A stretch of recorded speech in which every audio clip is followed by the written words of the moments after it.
नमस्कार दोस्तों, स्वागत है आपका अपने यूट्यूब चैनल अपनी नौकरी में। दोस्तों, आज हम पढ़ने वाले हैं हार्वर्ड की पंचपदीय पाठ्य योजना प्रणाली। जो आपको पता है किसी ना किसी टेट में, किसी भी स्टेट का टेट हो, चाहे वो एमपी टेट हो, सी टेट हो, रीट हो, इससे एक क्वेश्चन ज़रूर बनता है। 1 से 2 क्वेश्चन इसके ज़रूर आते हैं। तो इसको वो हम आज कवर करने वाले हैं और उम्मीद करेंगे आज कि ऐसी ट्रिक के साथ इसको पढ़ा जाए ताकि इसके प्रश्न कभी भी गलत ना हो। और इसका जो स्रोत है, इसको जो हमने लिया है वो लिया है शिक्षा विभाग राजस्थान और एनसीईआरटी प्रशिक्षण संस्थान उदयपुर के, उससे लिया है। तो रीट के लिए ये बहुत ही महत्वपूर्ण होने वाला है। तो वीडियो को देखिए अंत तक। आपको पता है हार्वर्ड की जो पंचपदीय प्रणाली है उसके प्रतिपादक तो बताने की ज़रूरत नहीं है, क्योंकि कौन है, हार्वर्ड महोदय जी ही हैं। अब बात करते हैं हार्वर्ड की जो पंचपदी प्रणाली है उसके 5 पद कौन कौन से हैं। उसके 5 पद कौन कौन से हैं। नंबर 1 प्रस्तावना, नंबर 2 उद्देश्य कथन, नंबर 3 प्रस्तुतिकरण, नंबर 4 पुनरालोकन, सिद्धांत निर्धारण या नियमीकरण और नंबर 5 प्रयोग या अभ्यास कार्य। तो कई बार यहाँ से भी प्रश्न बनते हैं कि हार्वर्ड की पंचपदी प्रणाली में कौन सम्मिलित नहीं है। कई बार प्रश्न आए हुए हैं, आप पेपर उठा के देख लीजिएगा। तो प्रस्तावना, उद्देश्य कथन, प्रस्तुतिकरण, पुनरालोकन, सिद्धांत या नियमीकरण, प्रयोग या अभ्यास कार्य। तो ऐसा तो आपको हर जगह मिल जाएगा, हर यूट्यूबर आपको बता देगा कि ऐसे होते हैं हार्वर्ड के 5 पद। लेकिन हम आपको अलग लेवल से बताने वाले हैं कि आपको ये हमेशा के लिए याद कैसे होंगे। तो चलिए देख लेते हैं इस वीडियो की खासियत, इसकी ट्रिक, इसको याद कैसे करेंगे। और ट्रिक बताने से पहले आपसे रिक्वेस्ट है, अगर चैनल को सब्सक्राइब नहीं किया है तो अभी सब्सक्राइब करें इसी तरह के लेटेस्ट ट्रिक पाने के लिए। तो चलिए देख लेते हैं ट्रिक। देखिए जो ट्रिक है हमारी वो है हर बार पशु पर पुनः प्रयोग। हर बार पशु पर पुनः प्रयोग, बड़ी आसान सी ट्रिक है। हर बार पशु पर पुनः प्रयोग, जो मेन ट्रिक है हमारी वो है पशु पर पुनः प्रयोग। हर बार इसलिए लगाया हमने ताकि हर बार आ सके। तो एक बार ट्रिक से याद कर लो, फिर आपको ये परमानेंट याद हो जाते हैं। चलिए देख लेते हैं ट्रिक क्या है इस पर। तो देखिए लिखा है हर बार पशु पर पुनः प्रयोग।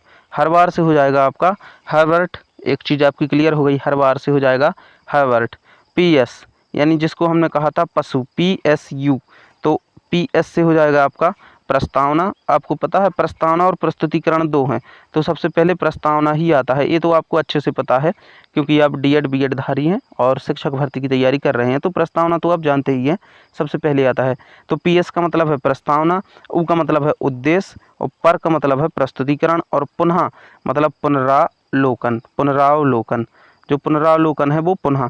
तो प्रस्तावना, उद्देश्य, प्रस्तुतिकरण, पुनरावलोकन और प्रयोग, पशु पर पुनः पुनरावलोकन और प्रयोग, प्रयोग या अभ्यास कार्य। तो ये हमारी ट्रिक हो गई। इसको एक बार फिर से देख लीजिएगा, पशु पर पुनः प्रयोग।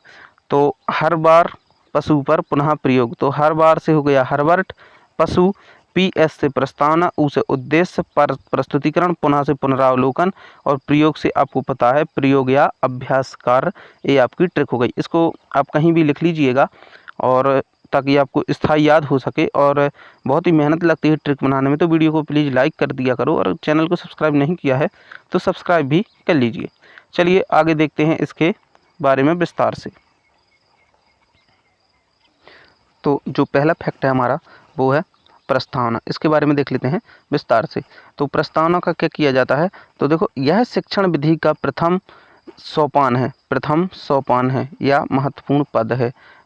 यह जो शिक्षण विधि है आपकी हार्वर्ड की पंचपदीय प्रणाली, इसका प्रथम सोपान या महत्वपूर्ण पद है। और इसका दूसरा फैक्ट है प्रस्तावना का, प्रस्तावना में पूर्व ज्ञान के आधार पर अध्यापक किसी कहानी या कविता, चित्र आदि द्वारा प्रश्न करता है और प्रस्तावना का अंतिम प्रश्न समस्यात्मक या नकारात्मक होना चाहिए। तो यहाँ से प्रश्न बन सकता है कि प्रस्तावना का जो अंतिम प्रश्न है वो कैसा होना चाहिए।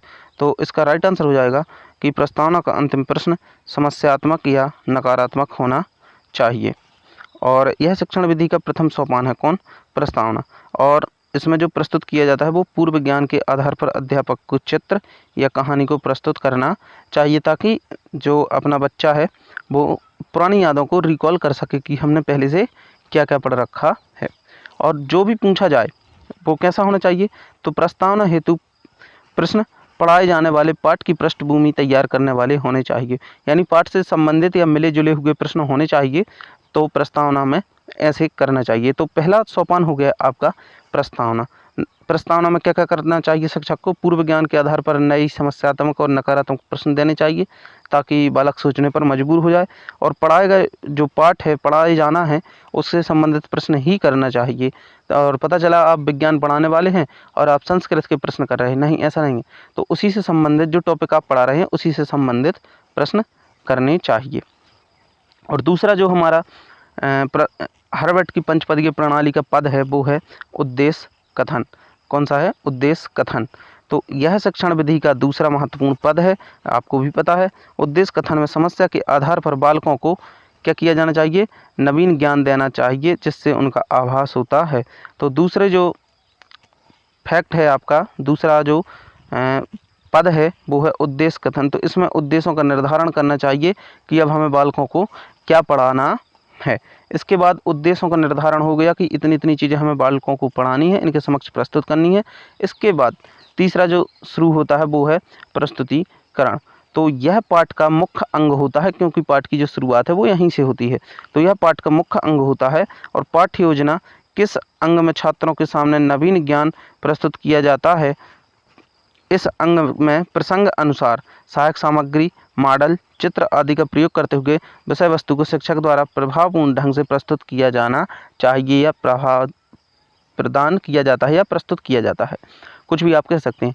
तो जो आपका प्रस्तुतिकरण है, इसमें जो पाठ है उसके पात्रों को प्रस्तुत करना आरंभ कर देना चाहिए और पाठ को पढ़ाना शुरू कर देना चाहिए, और उसके जो नवीन ज्ञान प्रस्तुत करना आरंभ कर देना चाहिए। चलिए, तीसरा जो हमारा था प्रस्तुतिकरण वो कंप्लीट हुआ। और हमारा जो चौथा पद है हार्वर्ड की पंचपदीय प्रणाली का वो है पुनरावलोकन, सिद्धांत निर्धारण या नियमीकरण, जिसको हमने अभी ट्रिक के साथ भी पढ़ा है। तो चलिए, इस पद में क्या करना चाहिए? तो इस अंग में पाठ की मुख्य बातों को संक्षेप में दोहराया जाना चाहिए। तो जो आपने प्रस्तुतिकरण किया है पाठ के, पूरे पाठ का, उसको संक्षेप में, जिसको आप कहते हैं ना हेडलाइंस रिपीट करानी चाहिए। तो मुख्य बातों को संक्षेप में दोहराया जाता है। आपसे प्रश्न पूछा जा सकता है कि कौन से जो हार्वर्ड की पंचपदीय प्रणाली में कौन सा पद है जिसमें यह वर्णन है कि पाठ के मुख्य बातों को दोहराया जाना चाहिए संक्षेप में? तो वो कौन से में है? आपका पद नंबर 4 में है। और पद नंबर 4 का नाम क्या है? पुनरावलोकन, मतलब फिर से अवलोकन करना है, सिद्धांत निर्धारण करना है और नियमीकरण करना है।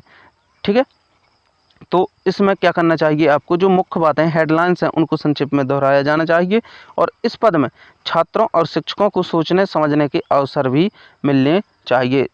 छात्र और शिक्षक जो है वो वार्तालाप करें, इस मुख्य बातों के संक्षेप में रिवीजन करके छात्र और शिक्षक आपस में बातें करें और नए नए जो तथ्य हैं उनको सोचने के अवसर मिलने चाहिए छात्रों को। इस पद में ज्ञान को पूर्ण रूप से ग्रहण करने के पश्चात इस पद का छात्र निष्कर्ष निकालते हैं कि इसी निष्कर्ष के आधार पर वे सामान्यीकरण करते हैं, जिनका उपयोग वे विभिन्न परिस्थितियों में करते हैं।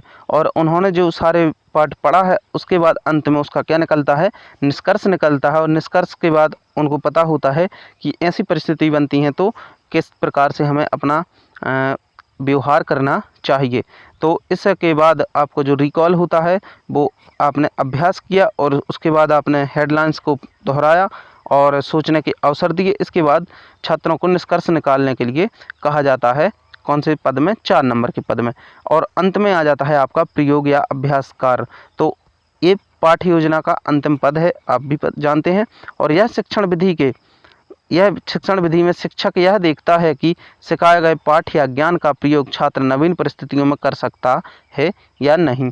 तो प्रयोग या अभ्यास कार्य अंत में, आपको पता है पाठ के अंत में अभ्यास कार्य दिए जाते हैं या प्रश्न दिए जाते हैं, ताकि उनको पता चल सके कि जो हमने पाठ पढ़ाया है उसका ये प्रयोग कर पा रहे हैं नवीन परिस्थितियों में या नहीं कर पा रहे हैं। तो इसके लिए क्या किया जाता है? अभ्यास कार्य दिया जाता है। तो ये था अंत में आपका हार्वर्ड की पंचपदीय प्रणाली का अंतिम पद। तो दोस्तों, इस वीडियो को हम यहीं अंत करते हैं। नेक्स्ट शिक्षण विधि आपके लिए लेके आएंगे इसी तरह की ट्रिक के साथ। तो अभी तक अगर आपने चैनल को सब्सक्राइब नहीं किया है तो अभी कर लीजिए और वीडियो को दोस्तों के साथ शेयर ज़रूर कीजिएगा। आपको पता है ट्रिक बनाने में बहुत मेहनत लगती है। तो मिलते हैं अगले वीडियो में आपके साथ। जय हिंद, जय भारत।